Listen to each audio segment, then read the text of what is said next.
오늘 우리는요, 이 말씀을 볼 텐데 고난과 가시 그리고 하나님이 보내신 누가는 의사였습니다. 그 누가라는 이 말씀 안에 한번 우리가 은혜 받기 원합니다. 고린도후서 12장 7절과 9절 다 같이 한 목소리로 말씀 받겠습니다. 시작.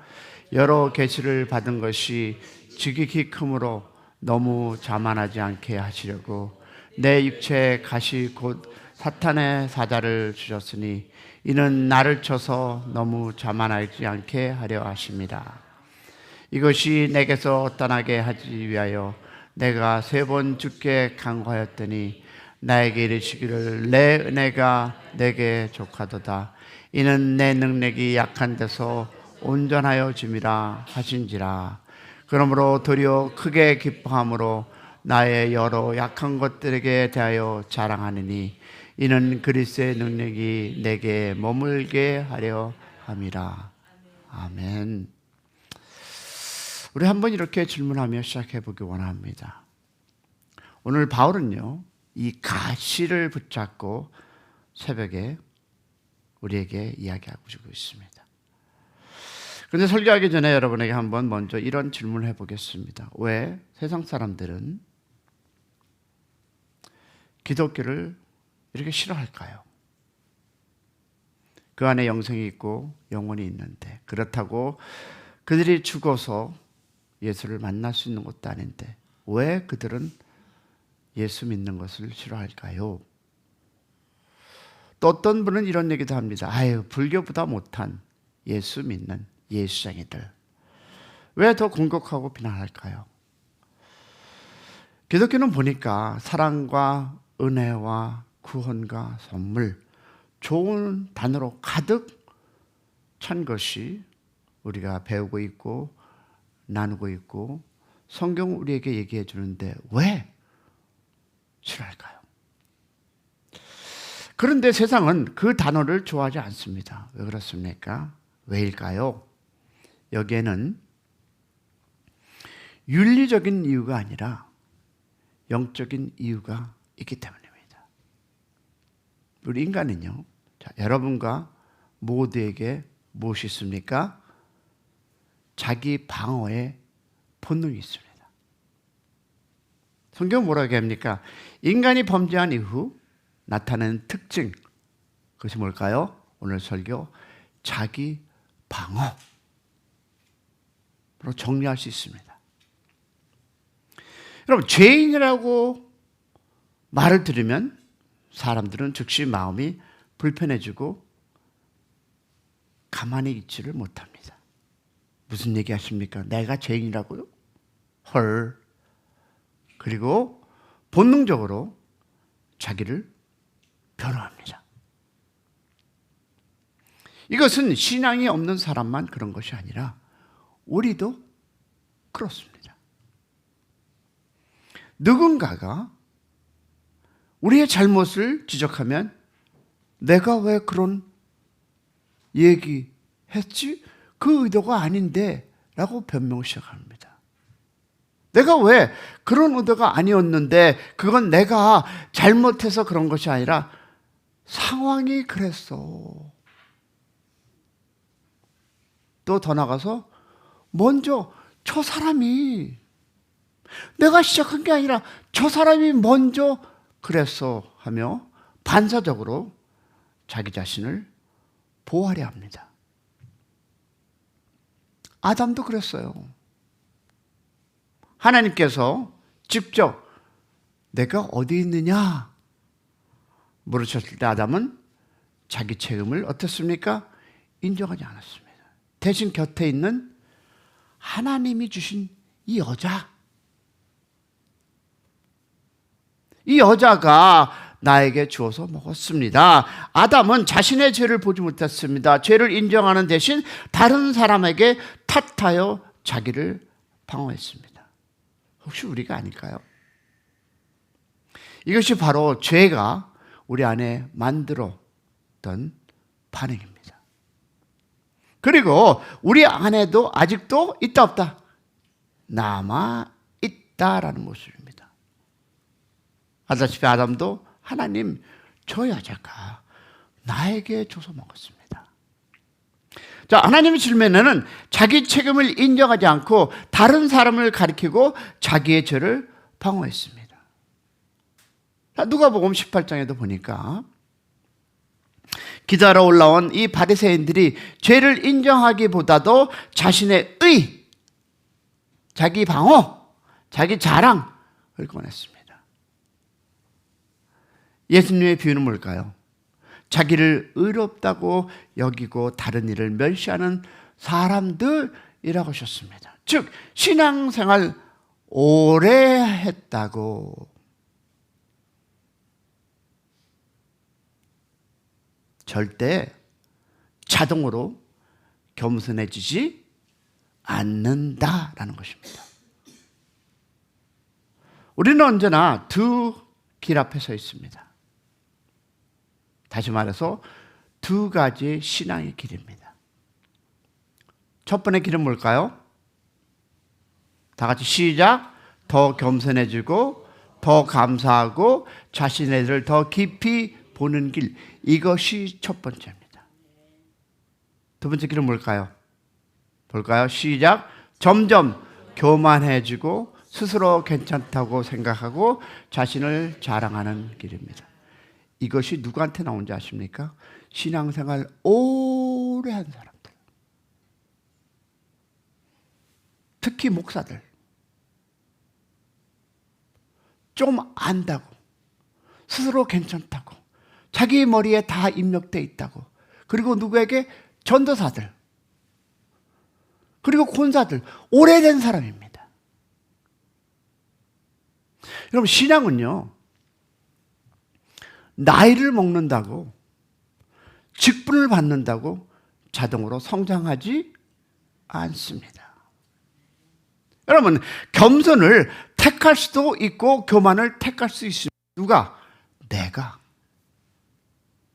그리고 하나님께서는 이 바울을 그 함정에서 구원하시기 위해 특별한 방법을 사용하셨습니다. 뭘까요? 그것이 우리가 얘기하는 바울의 고난과 가시입니다. 지나가는 고난과 평생의 고난인지 아십니까? 보겠습니다. 바울은 다메섹 도상에서 놀라운 은혜를 경험합니다. 그는 완전히 변화되었습니다. 그러나 그것만으로 충분하지 않다라는 누구의? 하나님의 뜻이었습니다. 그래서 하나님은 아라비아의 그 광야에서 3년 동안 그의 신학과 그의 마음을 다시 다듬으셨습니다. 그러나 바울은 고백하죠. 아시아에서 당한 고난은 살 소망까지 끊어지는 고난. 여러분 혹시 이런 고난 받으셔 보셨습니까? 살기에 그 희망도 없는 이 고난이었다고 그런 고백합니다. 이것은요, 자기의 고난이었습니다. 하나님께서 잠시 허락하신 고난, 그러나 오늘 본문에 말하는 이 가시는 다른 표현입니다. 바울의 가시는 평생 가지고 가야 하는 고난, 즉 죽는 날까지 없어지지 않은, 이 끊어지지 않았던 이 고난은요 지나간 거예요. 그런데 이 다음 가시의 고난은 평생이었습니다. 바울은 그 가시를 놓고 하나님께 몇 번 했습니까? 3번 했습니다. 아마 그 고통이 얼마나 심했으면 3번이나 아마 피눈물 나는 기도를 했을 것입니다. 이 고난을 걷어가 주셔서. 그러나 하나님은 No, 아니라고 하셨습니다. 그러면 하나님께서 주시는 진짜 이유는 무엇일까요? 여러분에게 그런 고난이 오고 있을 것, 아니면 왔다면 왜 그랬을까요? 바울은 이렇게 얘기하더라고요. 다 같이 시작. 내가 자만하지 않도록 하려 한다. 여러분에게, 나에게 이 고난은요, 내가 자만하지 않게 하기 위해서, 까불지 말라고. 또 뭐가 있습니까? 내 능력은 악한 데서 온전해진다. 그래서 뭐라? 내 은혜가 내게 족하다. 바울은 그제서야 깨달았습니다. 아, 이 가시는 나를 낮추고 나를 지키고 나를 살리는 은혜구나. 우리도 마찬가지입니다. 이번에 한국 가서 40년의 목회를 하신 목사님을 만났습니다. 그런데 아직도 제가 들었을 때는 자기 자랑이 너무 많습니다. 그런데 하나님이 쓰러뜨렸습니다. 다시 회복됐는데 손을 막 떠시면서도 계속 내가 이런 책을 냈고요. 그래서 생각해 봤습니다. 까불면 맞는구나. 여러분, 우리도 마찬가지 아닙니까? 어떤 고난은 여러분 그렇지 않습니까? 시간이 지나면 해결된다. 그러나 어떤 고난은 평생 나하고 함께합니다. 여러분, 무엇이 지나가고 무엇이 내 목으로 남는다는 내가 결정하는 것이 아니라 누가 결정할까요? 하나님이 결정하십니다. 할렐루야. 그러나 중요한 것은 하나님은 바울에게 가시만 주지 않으셨습니다. 또 뭐 줬습니까? 가시와 함께 하나님이 주신 선물이 바로 누가라는 의사입니다. 여러분, 저는 오늘 이 설교에서 여러분은 누가의 인생을 사십니까? 라고 한번 질문을 던져보겠습니다. 다시 말해서 사도행전 이 바울 서신을 보면 수많은 사람들이 바울을 곁에 있다가 떠났습니다. 그러나 한 사람, 마지막까지 남은 사람이 바로 누구야? 누가입니다. 바로 의사 누가였습니다. 누가는 바울의 몸을 돌보고 그의 여행을 기록했고 그와 함께 옥에도 들어가서 바울이 죽는 날까지 지킨 사람이었습니다. 여러분, 조직폭력배의 문제가 뭔지 아십니까? 죽도록 충성하겠습니다. 하지만 그 사람이 들어가면 그날 저녁 그들은 파티합니다. 그 사람은 잊어먹어요. 이것이 조직폭력입니다. 여러분, 인간들의 마음이 그렇지 않습니까? 여러분, 바울의 가시는 무엇이든 누구와는 바울에게 있어서 하나님의 피할 길이요 또 다른 은혜였습니다. 이것은 여러분 우연이 아닙니다. 우리가 이 한 자리, 이 공동체에서 얼마나 많은 사람들이 올 것 같습니까?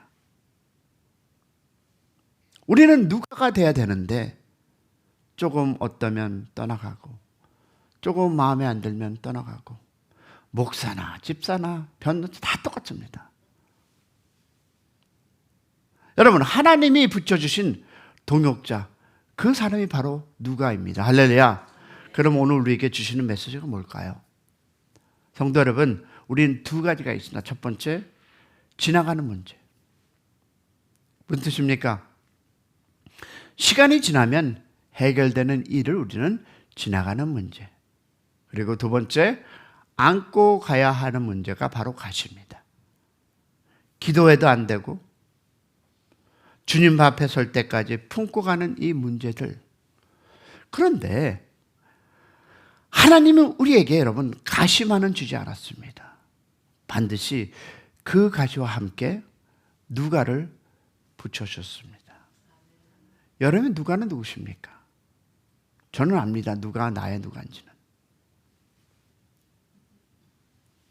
여러분, 나를 도우라고 보내신 사람, 나를 위해 기도하는 사람, 내 옆에 울어주는 사람, 내가 넘어지지 않게 붙들어주는 사람, 그리고 오늘 우리는 묻습니다. 나는 누구의 누가십니까?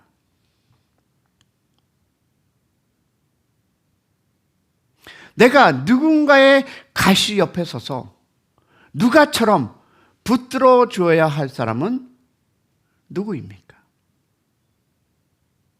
오늘 아침 우리는 하나님은 우리에게 그 고난과 가치를 이야기하시고 누가를 보게 하시며 나도 누가가 되라고 말씀하고 계십니다.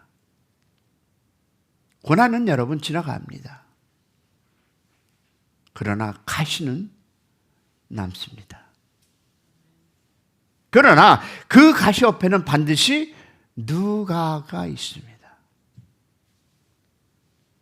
오늘 여러분께서는 나는 이 교회에서, 이 공동체에서 누가가 되는 인생을 살아갈 것인가, 아니면 나도 삐뚤어져서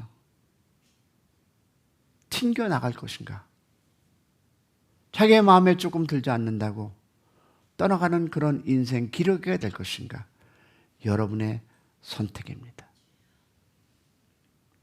오늘도 하나님 우리에게 그 은혜의 길에 세우셨습니다. 그 선택을 바로하고 우리 서로서로 누가가 되는 그런 교회, 위로하고 삶을 함께하는 그런 교회가 되기를 소망해 봅니다.